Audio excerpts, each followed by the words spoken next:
Hai semua, hari ini kita masih ada di sesi praktik mandiri dan ini adalah hari keempat untuk sharing tentang persiapan praktik mandiri. Setelah kemarin kita sudah bahas tentang pemberkasan, jadi banyak berkas-berkas yang harus disiapkan. Hari ini kita akan bahas tentang fasilitas yang harus Anda siapkan.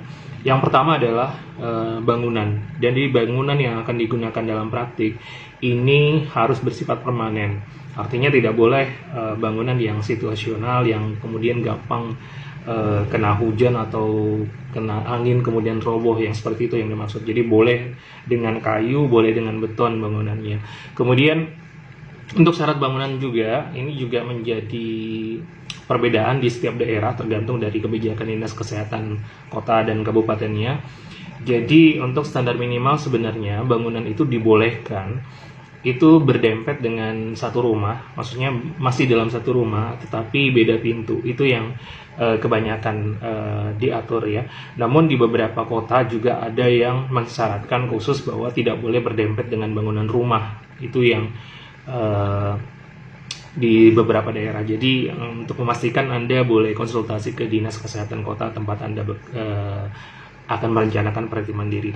Setelah bangunan siap, kemudian tentunya di dalam bangunan itu Anda harus siapkan ruang tunggu, kemudian ruang pemeriksaan dan ruang tindakan ya. Kemudian ruang sterilisator, kemudian ruang penanganan limbah. Ya, jadi penanganan limbah sederhana itu harus disiapkan ruangan khusus di belakang, biasanya tempat limbah-limbah yang akan disimpan sementara sebelum dibuang ke tempat pembuangan limbah akhir ya, atau di filtrasi. Jadi di sana harus ada standar minimumnya. Kemudian APAR, alat pemadam kebakaran juga harus ada. Kemudian APAR ini juga Anda harus rekomendasi dari pemadam kebakaran. Di beberapa daerah mengharuskan begitu, tapi untuk di Samarinda tidak perlu. Jadi APAR tetap harus ada, tapi tidak sampai surat rekomendasi ke pemadam. Kemudian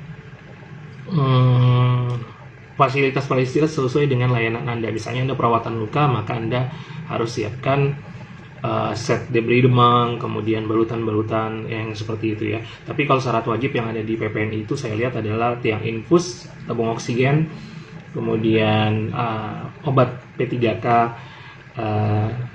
dan ada beberapa laken gitu. Anda boleh cek nanti di buku pedoman praktik mandiri ya, yang menjadi standar minimum. Namun kuncinya adalah sesuai dengan fasilitas pelayanan yang akan Anda berikan. Seperti itu. Assalamualaikum warahmatullahi wabarakatuh.